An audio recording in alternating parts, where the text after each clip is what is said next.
freaking first cut. Golly. Ladies and gentlemen, boys and girls, welcome to the First Cut podcast. This is your Tuesday There we pod, the Genesis Invitational Preview. We'll be talking about the cat himself. We'll be talking about Riv, the whole shebang, best bets, one and done. Let me bring in the stars of the show, Kyle Porter, Mark Immelman. Gentlemen, how are you guys doing today? I'm great. Patrick, how are you after your trip? And did the Super Bowl change the way you think about anybody that played in it? As a lifelong Mecole Hardman stan, it was a very big day for us. I actually received text from a few old roommates, pretty much saying validation at last for us, since we've kind of been following his career since Georgia, thinking he was going to be the next big thing wide receiver wise, and it obviously has not panned out. As for Phoenix, Mark already blamed the whole ordeal on me. It's your fault. Maybe not a coincidence. I was there when it all hit the fan, but I've recovered from both, and I'm doing well. Did you take the red eye back from wherever you were to the East Coast? I took the red eye Friday night out of Phoenix. Great airport, by the way. Sky Harbor. Yeah. Rated really, #1 by Wall Street Journal. Really, really good airport. Loved it. And then got back, worked all of Saturday, pretty much slept all of Sunday to get back on the schedule, and then was on a plane last night as well. Hey, speaking of Sky Harbor, you know what's really fun? When you do the WM Phoenix Open and the Super Bowl happens to be in town on that Sunday evening as well. Monday morning at that place is a disaster. Yeah, I've done that one time, and that was once too many. Brutal. Where'd the Hardman fandom come from? Oh, just fast guy who can break the lid off a defense type of thing. And so we were all in a fantasy football league, and we all picked him kind of 16th round, eyeing for him. And finally, I mean, our moment was Sunday. Yeah, it took until the last play of the season. And Mecole is just a cool name to say, isn't it? Mecole. It's very cool. You know, the thing I was struck by, Patrick, in the Super Bowl was it would be so stressful to be a kicker for one of these teams. Mm-hmm. I mean, you got 120 million people watching you. I think it's probably pretty easy to just miss a 55-yarder, right? And these guys are just money. Like it's crazy to me how good they are from those distances. Yeah, I mean, the record was set and then broken in the span of like a quarter for the longest field goal in Super Bowl history. Did you see Brandel tweet that the football is going too far? I tell you what, you speak of kickers. I'm sure Buckner was a whole lot more comfortable when Mahomes got that first down instead of having the 50-something yarder to get kicked from 30-something to win.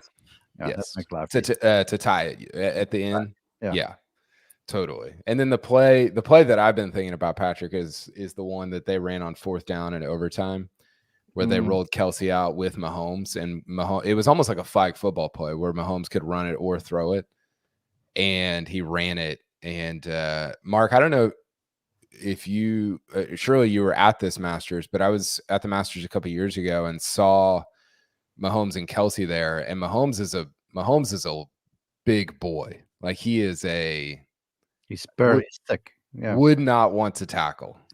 No, well, I mean, if I had to tackle one of the two, I guess I'd take him over Kelsey for sure. But neither one would be fun. Nah, Mahomes is thick, and he sort of scampers around the place. He's fast. So yeah, I mean that play was pretty clutch. It was to me emblematic of their season, and he kept on talking about it too. Whereas like, it was adversity and things weren't that easy, but when the chips are down, those guys show up, and they did so once again. Hey, your Falcons hired my boy Zach Robinson, offensive coordinator.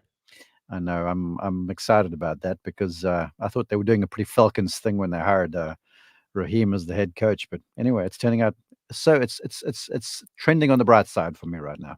Zach's a stud. He's gonna be good. Just need a quarterback now. Yeah. All right, gentlemen. You know what else is trending well is Tiger Woods' new apparel line. At least it's trending. Well or not is up to your own discretion. Sure. The cat was out there in LA, fancy schmancy event last night, debuting Sunday Red. 3 words, right? His new line with TaylorMade, 15 stripes for 15 major championships. I'm not sure if that spells out Tiger somehow. All the design in there. I was trying to piece it together last night and I couldn't. I think after the West Management Phoenix Open on Friday, you might have been able to find it in there somewhere. For sure. That's a great call, Mark. That's fair. And I think the big thing from this is, why is it 3 words? And per the website, let me read it out for you guys. The word mark appears as 3 words for a simple reason. There is a special power in 3s. I didn't know that personally. Calling it Sunday Red was a fun way for us to create something completely different and unexpected. You got that right. Born from a love of being outside in the sun, the joy of playing golf during the day, and a special red being the brand's power color. As soon as Sunday Red was placed on a garment for the first time, it just looked perfect. So I have 2 observations, Patrick. This is for you. First off, I'm a big to me, numerology is a thing. I'm all about 2s. Rory McIlroy is all about 2s, incidentally, too. Pardon me, the extra 2. But Sunday Red, is there more than just one color to the shirts? I mean, are these like Sunday blue or Saturday blue and Friday yellow? Or does it work like that or not? I do not believe so. I believe it's just the brand is Sunday Red. Okay. So it's more than one color, because look, I think it's pretty cool. I like the Tiger logo. It smacks of the old Slazenger logo. Maybe I'm thinking myself. Mm-hmm. Nope, that's right. Yeah, but I see that Slazenger feeling over there with the wildcat, the tiger, or then I guess that was the lynx or the cougar or something. But I had no idea that Sunday Red was 3 words until you filled me in, and I get the meaning behind it. Okay, Kyle, instant reaction from you? Well, one, I'm not smart, but I don't see the 15 stripes. I try to count them too. I had trouble. I never really got 15. I got like 13 one time. I got like 18 another. Yeah. Because are you counting the white or the red? Right. Again, you've got me so discombobulated right now. I can't see it either. Yeah, it's I believe them. Like, I'm just going to trust them on that. I think it's cool that it's 15.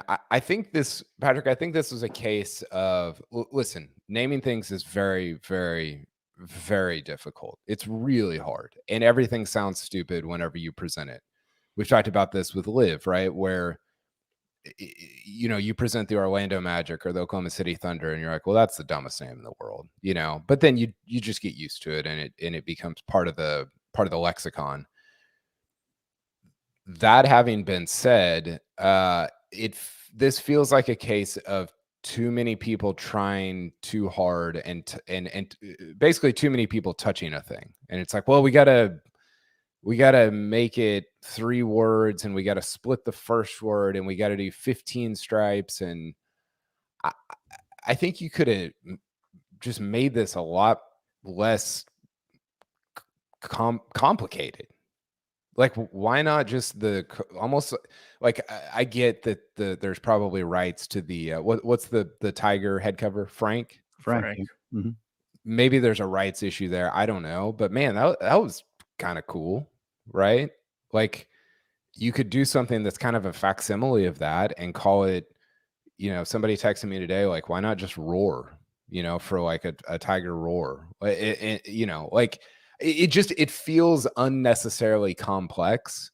And I'm with Mark. I actually don't, I've seen the logo in some different contexts, and I think there are some contexts where I'm like, oh, I kind of like that, but I don't know. It just feels like they could have kept this a little bit simpler and made it's just not very cool to me. Here's what I'm seeing, KP.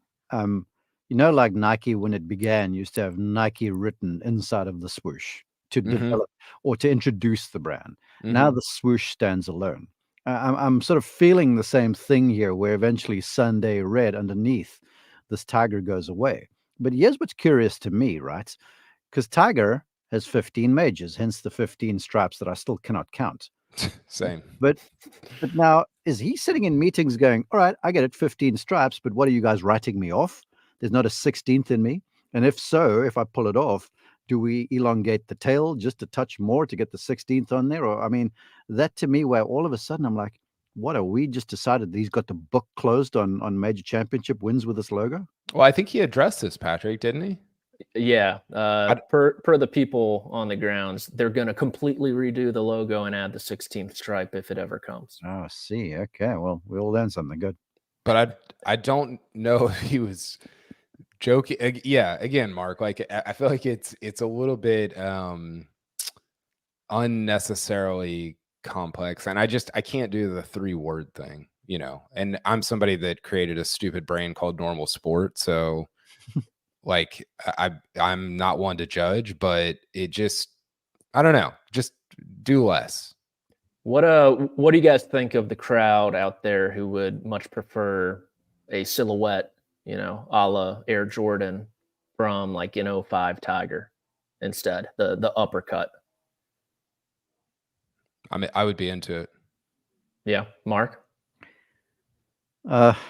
Yeah, I guess I could go there. I'd have to see it. Right now I don't imagine it, but yeah, I'm with you guys. Yeah, I think it's hard because the tiger is such a, like, the actual animal is such a, there's so many things to do with it.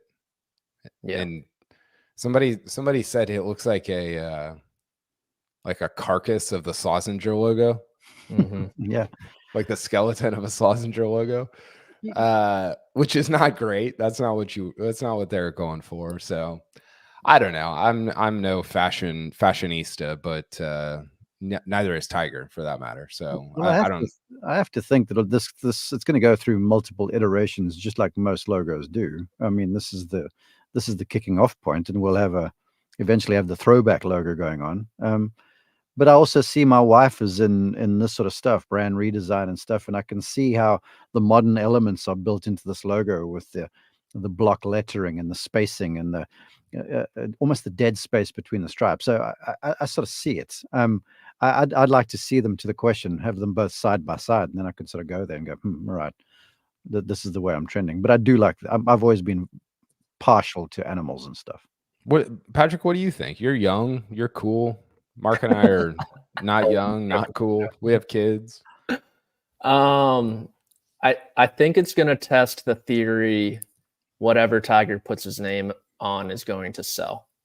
I don't think it's going to be as easy as his past endeavors, just because, one, he's a little older, 48, obviously. He's not in the prime of his career. He's not on TV every single week. He's going to be on TV probably, a max of 10 times throughout the year, like between tournaments, maybe obligations, maybe the PNC and whatever.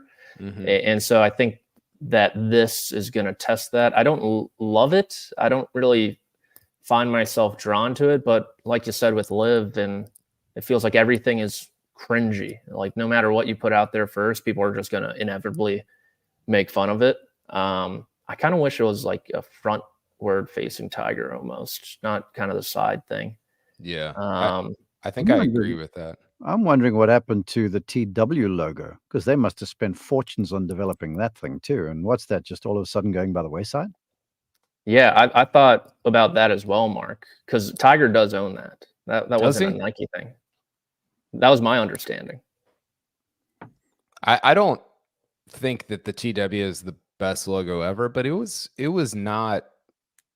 I think it was better than this, I guess. The thing is, and this is to your point, Kyle, and I should have my wife around for this, but it was recognizable in the end. There'd been a lot invested into it. So if you ask any golfer, if you had to just put that logo on the screen and say, what is that? They could name it for you.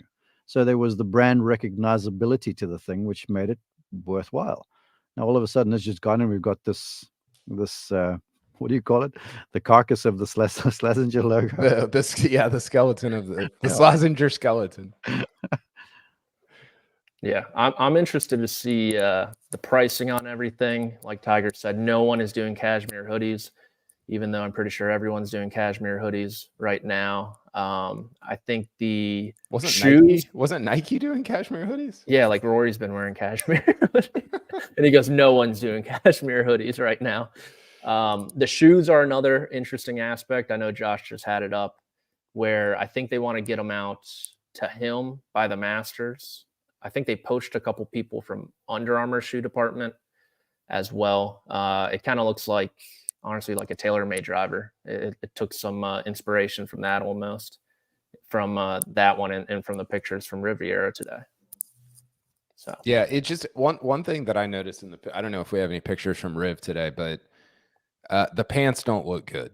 The pants look like Dockers that say Sunday red, which is not what it's not what you're going for. No. No. Okay. I think that's enough about what Tiger is wearing. We should probably get into how Tiger is going to play this week. But first, let's hear a word from our partners.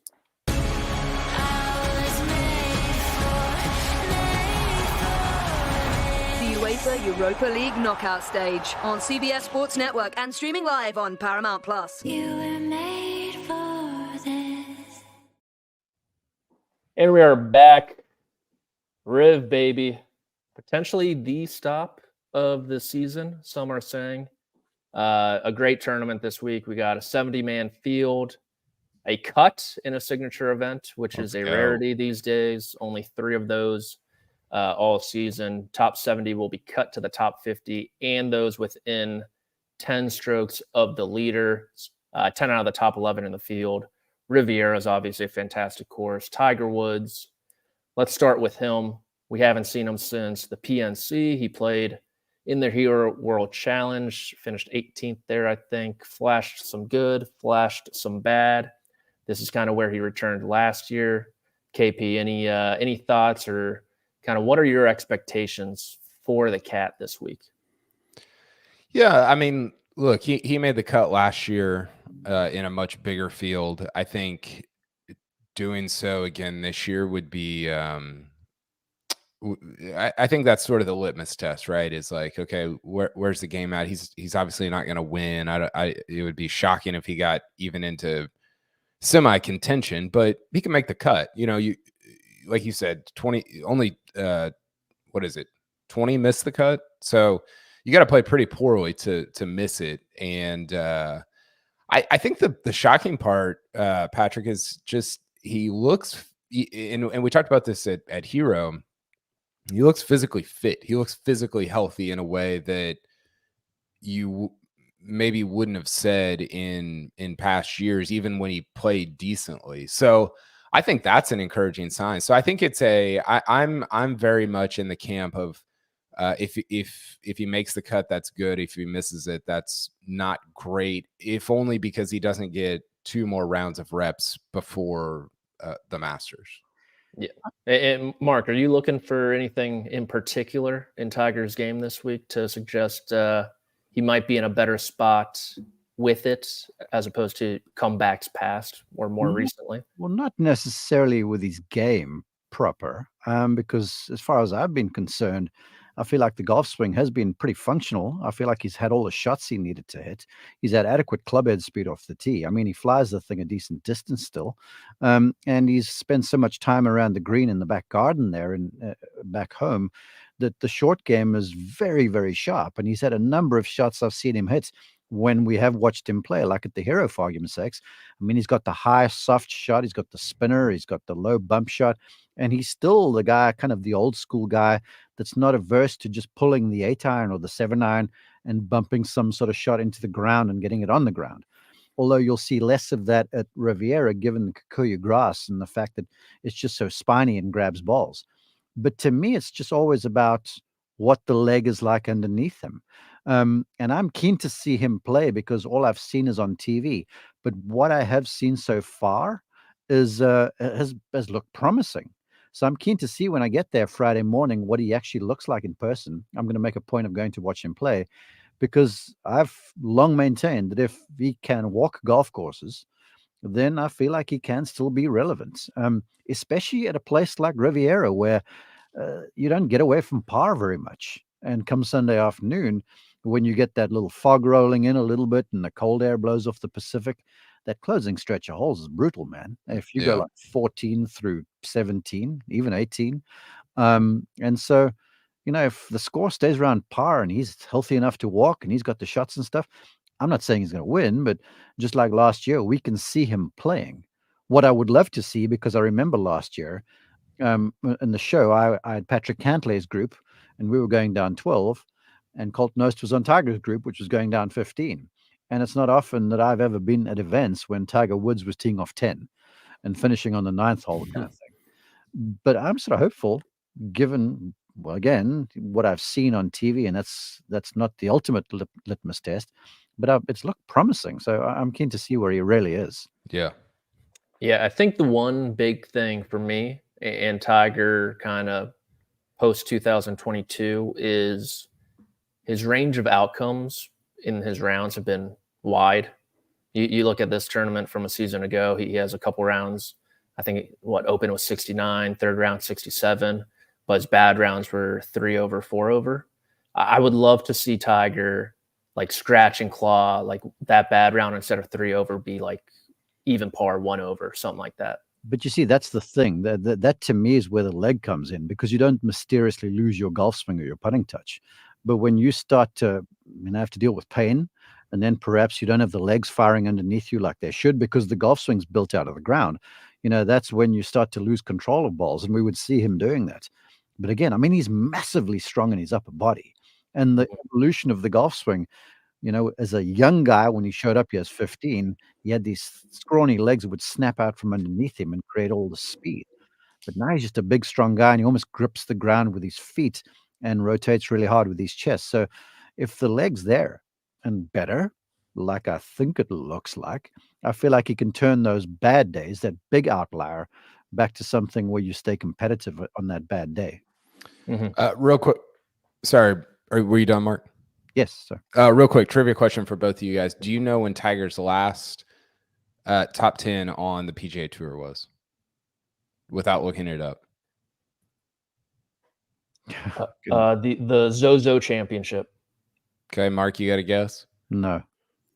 It was close to Zozo. It was right after that. It was the 20. Wait, I might have this wrong now. In my head, you can look this up, producer Josh. I think it was the 2020 Farmers Insurance Open. Oh, when that was Kobe week? That was Kobe week, yeah. That was pre-COVID and Kobe week. Yeah, it was Kobe week. I remember being there. Isn't that crazy? Like that, and part of this is because of COVID. That feels like it was 25 years ago. Yeah, and so I think sometimes when we talk about Tiger being, and Mark hit on it like really well in terms of the leg stuff. We talk about him being competitive. 2019 might as well be a different career in terms of what he, and 2020 even, in terms of where he's at physically right now. It's just it's not that close in terms of, or it's not that far in terms of years, but in terms of the way he carries himself, competes, plays, it's a long time ago. Yeah, it's almost a mindset change for these guys too, because look, they're all athletes, and Tiger was sort of the athlete who turned the modern game. Yeah. Prior to him, I would say there was probably Gary Player was the guy who did that prior. So Tiger was this athlete who was doing these workouts and doing all this crazy stuff, and he spurned a generation, and everything was built on athleticism and speed. He was the original speed guy, and turned that into an advantage. But then everyone, injury or not, gets to an age where you start having to play some small ball. To do a baseball analogy, you're not the home run hitter anymore. Mm-hmm. And so he's gone through that evolution, and all the while he's dealing with multiple back surgeries, knees, this ankle. And so it's almost hastened the thing along. And it's been cool to watch how he's almost reinvented himself. And that's why I'm happy to see him back, because look, he is the ultimate hands guy, and he talks about it too. He's like, look, my leg might be broken underneath me, but I've still got the tiger hands kind of thing. So if he's got the leg as a foundation, he's still got the stuff and he can still play the game. So it's all a function really to me of the leg still. Okay. Over under finishing position 41.5 this week for Tiger Woods. Under. So closer to first is under. Is under. Yeah. It's a good number. I'll say over. You know what? I would almost like to revisit after hearing you say that, because Tiger's record at Riviera is not so great, surprisingly, being a Southern California guy. But I just feel like there's going to be a different hype. You know, it's going to be like Tiger's back, and the crowd's almost going to carry him like they have him in years past. So I don't know. I mean, I'm going to stick with under. But for me, Mark, it's almost more of a function of it's a good field, right? I mean, you look at the quality of the field in terms of guys that are hot, guys that have been playing really good golf, and obviously he's more accomplished than everybody in the field. But it's just, I mean, somebody like a Nick Taylor is really hard to beat right now, right? And so I just think that without having the reps, I mean, what did Tiger finish at Hero? Like 18? 18 of how many? So he beat 2 guys. So yeah, that'd be it. I think like right in that 40 range is the right over under for him going into this week. I'm going to stick with under 39. I'll say 43. big spender. I'm gonna go over as well, just based on the Riv record. But let's talk about some of those guys, Kyle. Some of those guys who are near the top of their game. Some of them who are even struggling a little bit, right? Victor Hovland, for example, took last week off to work on his swing. Rory McIlroy had a very, I think, just odd week at Pebble Beach from that start to the finish. And then you have someone like Scotty Scheffler, who continues just to hit the absolute cover off the golf ball. I know we've gone through the string of long shot after long shot on the PGA Tour, but you would think at a place like Riviera, one of those top 10 players in the world is finally going to come through. I mean, you would think, but we keep thinking that, and it keeps not happening. Right now, to your point, this is only it's the third signature event. It's only the second with like kind of the full Rory, everybody's playing type crowd. You know, Century didn't have Rory, didn't have JT. They missed it for very different reasons. But yeah, I mean, Riviera is a place that I mean, the list of winners there is who's who is outrageous, right? It's Rahm, Homa, Bubba, DJ, Phil, Holmes. I was thinking about like Byron Nelson and Ben Hogan. And, sorry, okay. I was thinking James Hahn, JB Holmes. Yeah, that's true. And there was John Merrick in there. He went to school right around the corner though, at UCLA. I think there's a real home course advantage. But to your point, you listen to all of the lion's share of those. I think if you look at the last 2 in Rahm and Joaquin Niemann, they sort of give the blueprint for how to play the place. You hit the ball in the fairway off the tee and long, preferably, and then you're a dynamite iron player because the greens are small. If you miss greens, the bunkering around this place was like, it looked like God just looked down from heaven and just said, yes, that's the perfect place for a bunker. And it creeps into the target and you can hit a good shot that just comes up on the wrong spot and then you're struggling. So driving the fairway as far as possible, and the fairways are slivers. I mean, they're narrow. And then you hit good irons and you're on your way. And Rahm and Joaquin are those guys.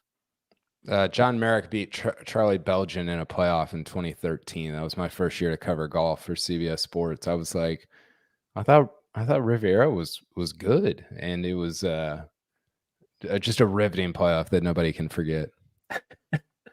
What about what year did Bill Haas beat Phil and Keegan? 2012, I think. Okay, that was a good one. But do we have any probably no concerns about Rory or Hovland, or I mean even someone like Max Homa, who you thought he was playing well at the Farmers, but these last 2 weeks have been kind of iffy. I just need more. I need a longer window to look at, right? I think it's so unfair to look at like 2 tournaments or even 4 tournaments really and say like, hey, this guy's fallen off, or I mean, you can start to see a trend that way, right? But like Ricky. Yeah, that's longer though, right? That's 3 or 4 months of, Ricky's not playing very well. But I think the fair window, Patrick, is if you look from January, like when we get to the Masters, like when we get done with San Antonio and we get to Masters week, you have a body of work from January to April that you can say, hey, this is kind of what this guy's been for the last 3 or 4 months. I think it's hard to do that in the middle of, a new season, the West Coast swing, all that stuff. Yes, and then you add to that the places that are played. And remember, we're on Poania grass, and if you talk to these guys, it flummoxes most of them. It's really only the California boys that know how to deal with the thing, because Poania is an attitude. And then you look at the events, like I had a conversation with Rory Saturday evening in Pebble Beach, and he was in really good spirits despite what had happened. But there we had an event that was ruined by weather. Of course, you've got Phoenix, where weather had a big say-so. And then Torrey Pines in San Diego, there was no weather, but that's just a brutal golf course where if you missed the fairway, you were pitching back into play. So in as much as what these are great events on awesome golf courses, I don't think they were a real perfect canvas for these guys to show off all of their skill. So I'm not concerned about them not having played well. I think when we start to get to Florida and you see places like Bay Hill and the TPC Sawgrass and such show up, then you'll see them show.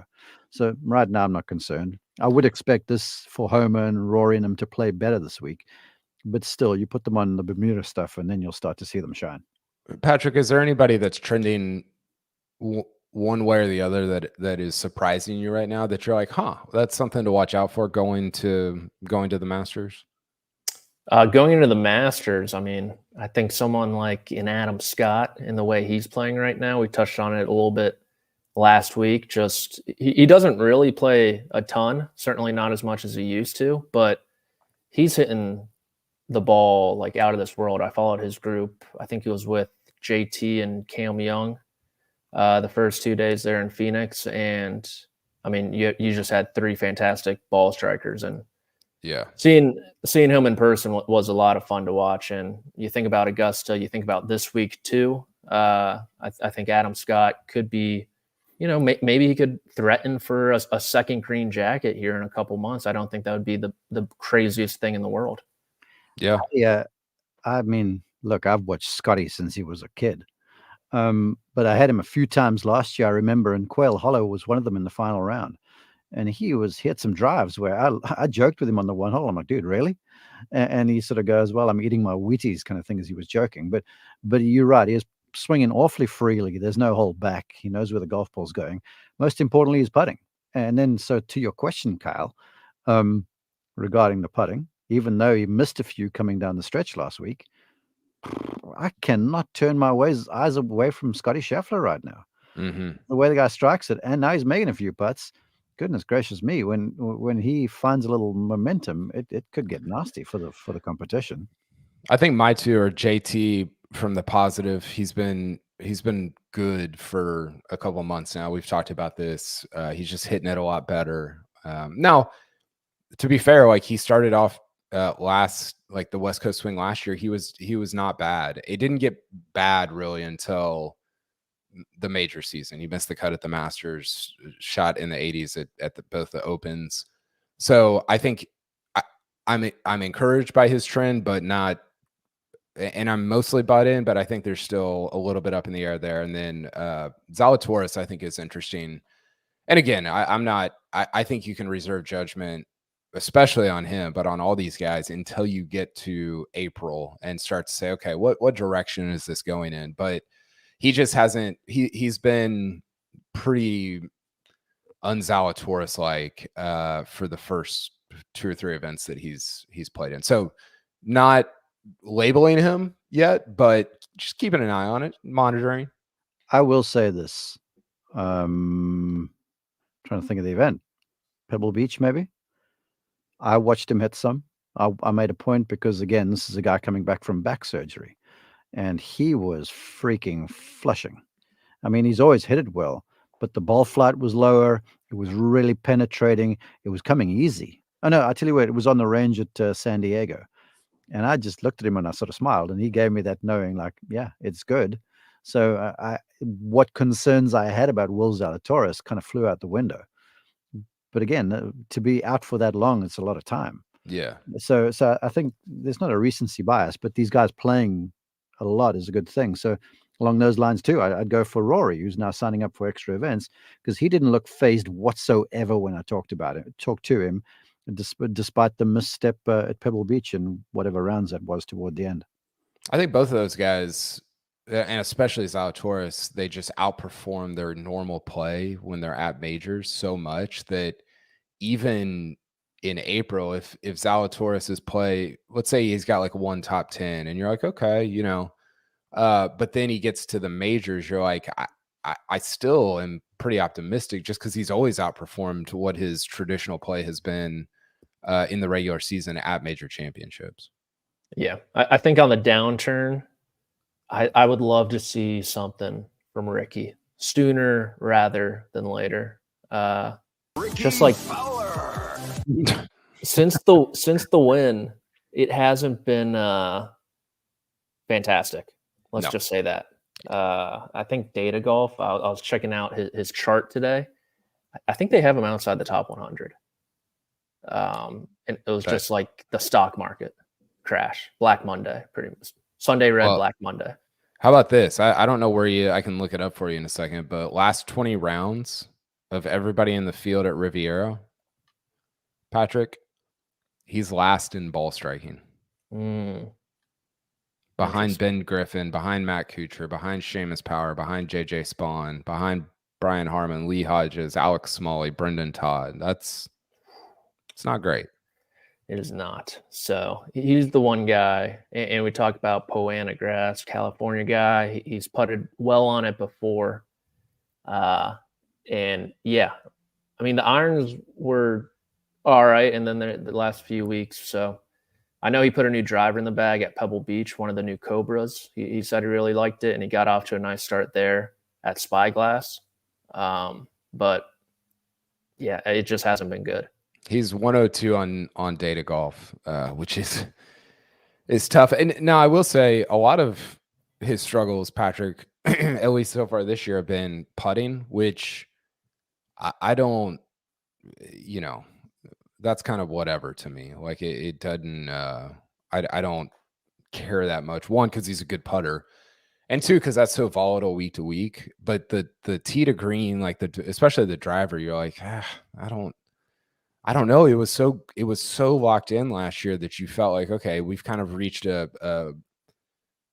we've reached the Ricky baseline of being like that kind of top 20, top 25 type guy. And he just is fallen off after the win. And I think that was, to me, that was unexpected. Hey, Patrick, just one more. You speak of guys that are kind of downturning a little bit. I've been curious as to Sung J M, because ordinarily this guy is so reliable. In the last few finishes, I mean, he's gone tied for 66th in the last two events. He still had the barn burners to start, and he was part of the storyline there in the Century. But since then, it's gotten progressively worse. And this is a guy who, at a place like Riviera, you would think, okay, he's for real because of how reliable and how consistent he is.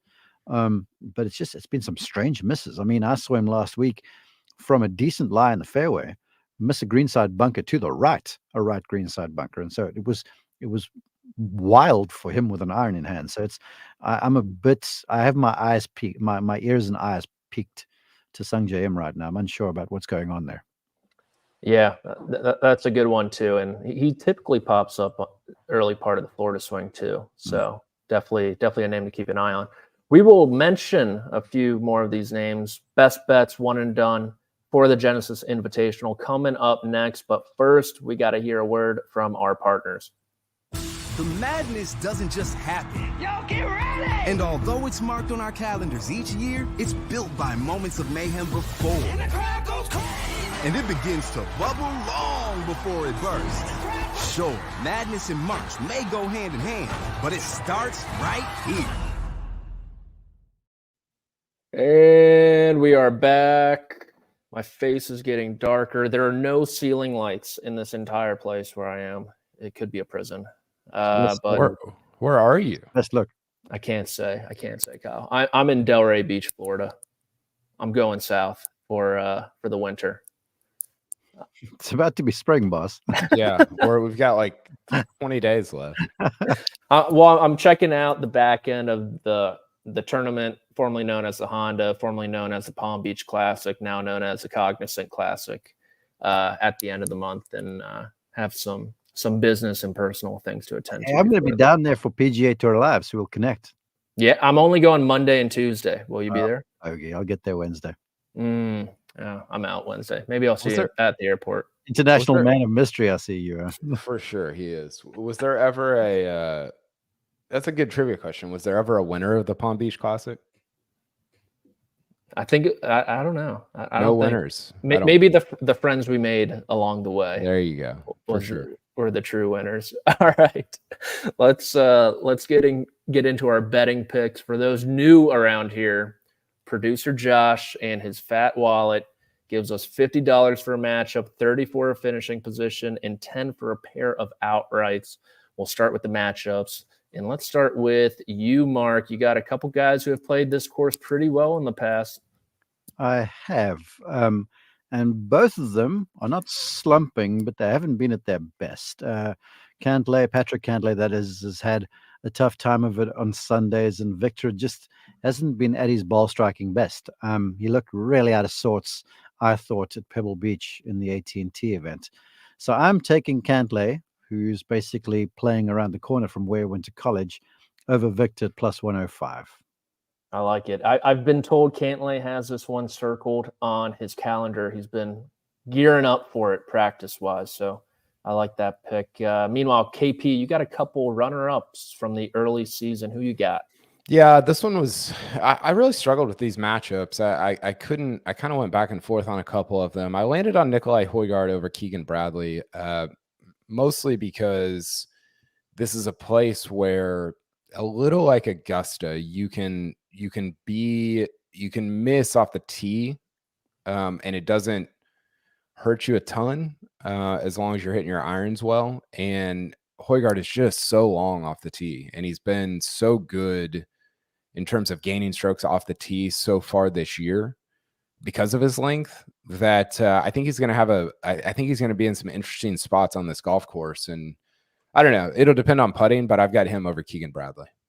I like it. Meanwhile, I'm kind of following the same path that Mark is, picking two guys who have played this golf course well. I'm going Colin Morikawa minus 110 over Max Homa. Max hasn't been great past couple starts. I know he was a fantastic putter last year statistically. The putter is kind of struggling a little bit, and the driver hasn't been great either. Morikawa's played here great. I know Homa has as well, but I like where the ball striking is, and his short game tends to pop at Riv, which I think will be big for him. So that is Colin Morikawa minus 110 over Max Homa for me. KP's got Højgaard minus 120 over Keegan Bradley, and Mark's taken a plus money winner, Patrick Cantlay plus 105 over Vic Hovland. Finishing positions, I'm going to pick a guy who KP's picking on. I like Keegan Bradley, top 20 plus 170. Ahead of this show, I was thinking about that playoff. You know, Phil telling him to join me has a little bit of a different meaning now. So I'm going to take Bradley. He's been hitting the ball well, played well at Pebble Beach, played well at the Sony Open as well. Small field, so top 20 plus 170. KP, you're taking a man who has won here technically before national championship, I believe. Who do you got? I just want to feel something this week. I've got Spieth top 20. He'll be T68 at one point. He might be T2 at one point. And we're just hoping we settle inside the T20 by Sunday afternoon. I like it. That is minus 110 for the top 20 for Jordan Spieth. And Mark, you have got a bet on a man who's already collected a winner's check this season. Who you got?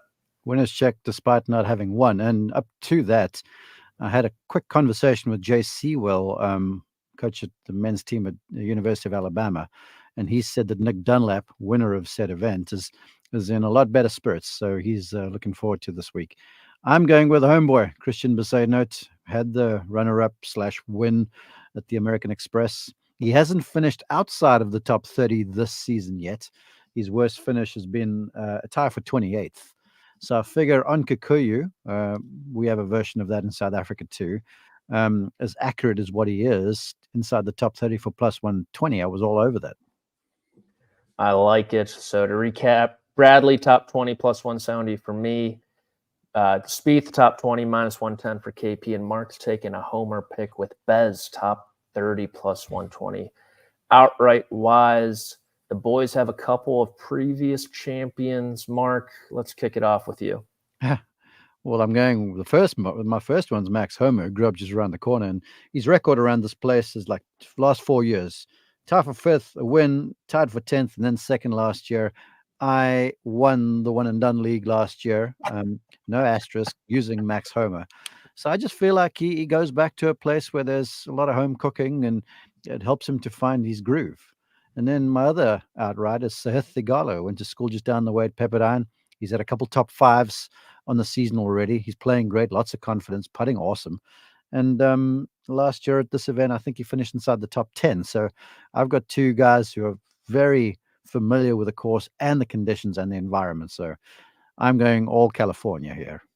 I like it. Sahith, I was a little surprised he kind of faded a little bit, but overall a great week there in Phoenix. And then KP, you got a couple, a Bronx Bomber and a previous champ here.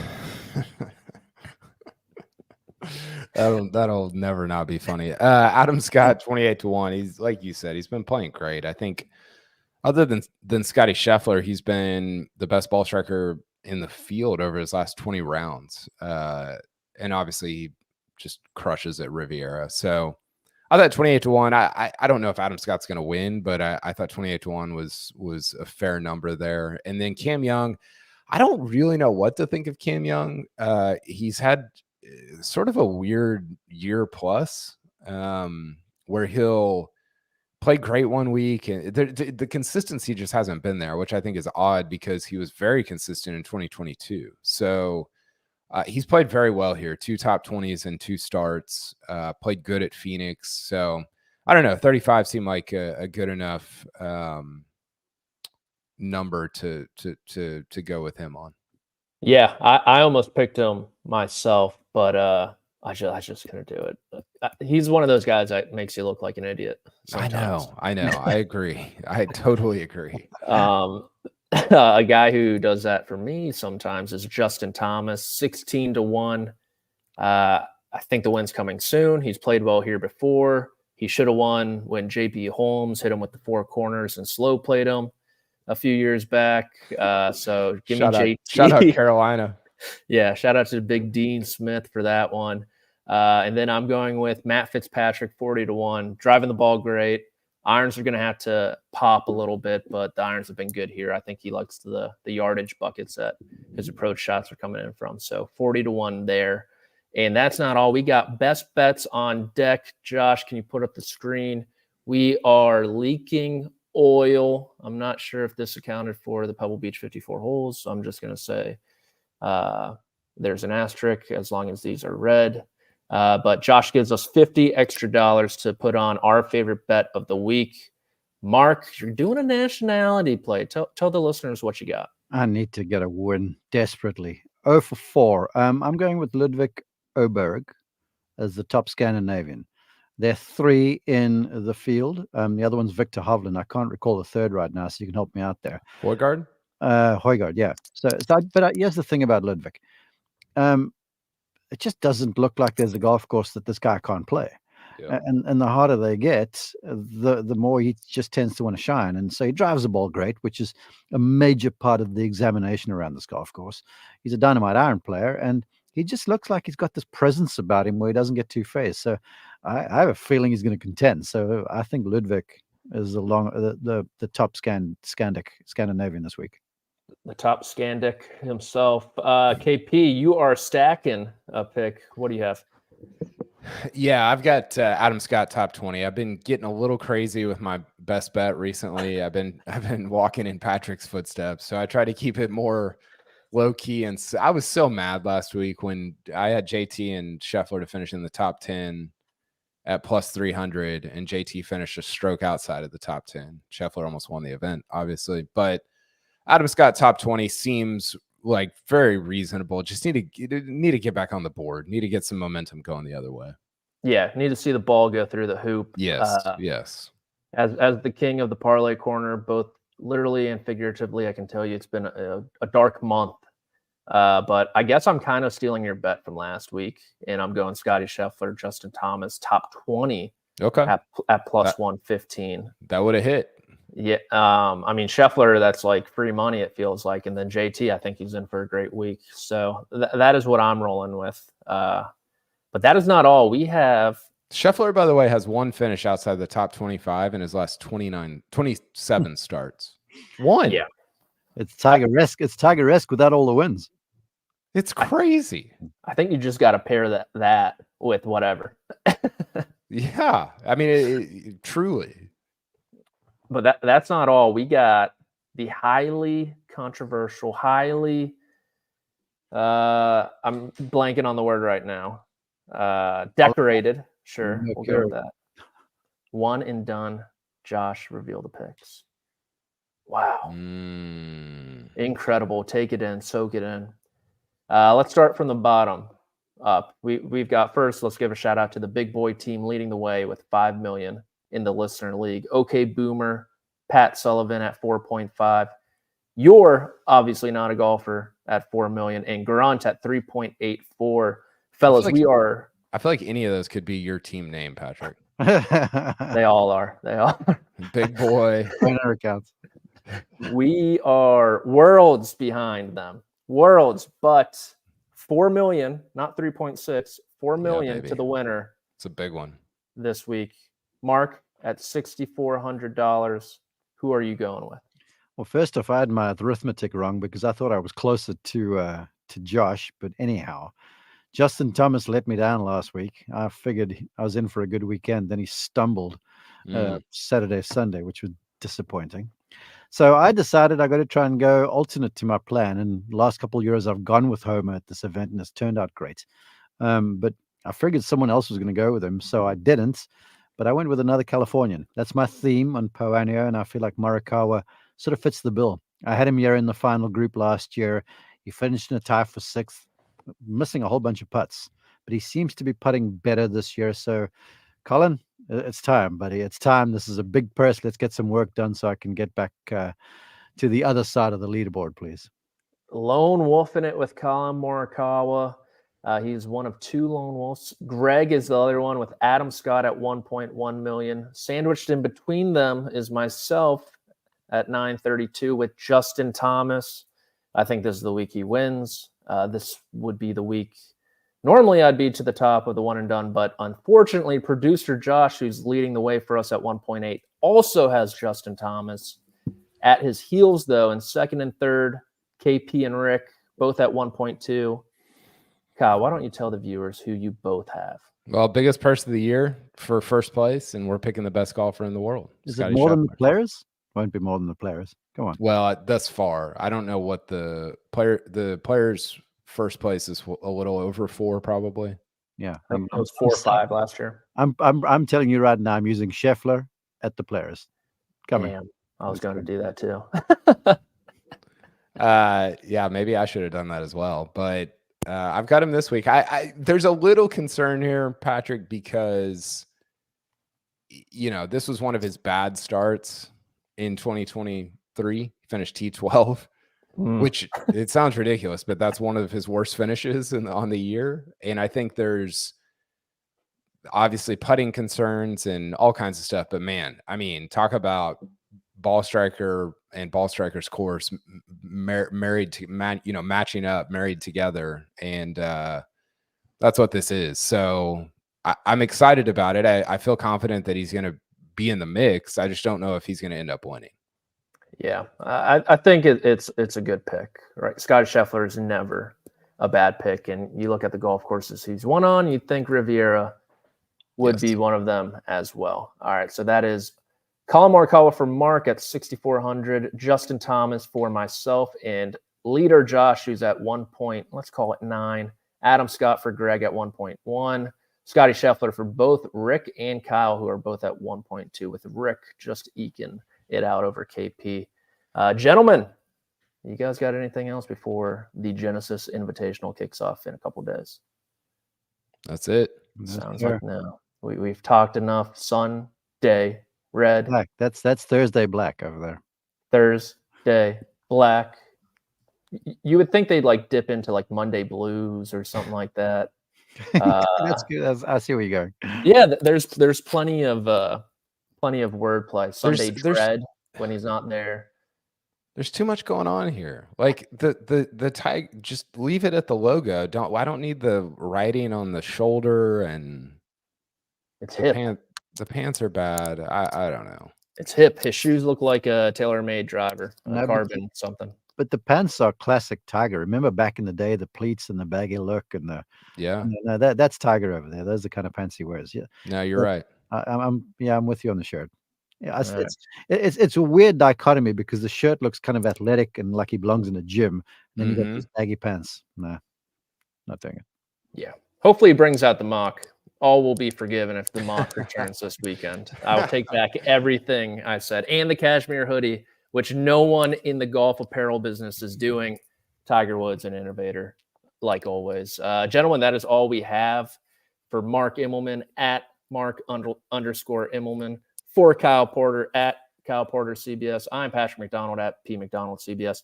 This was your Tuesday pod and your Genesis Invitational preview. We will catch you guys next time.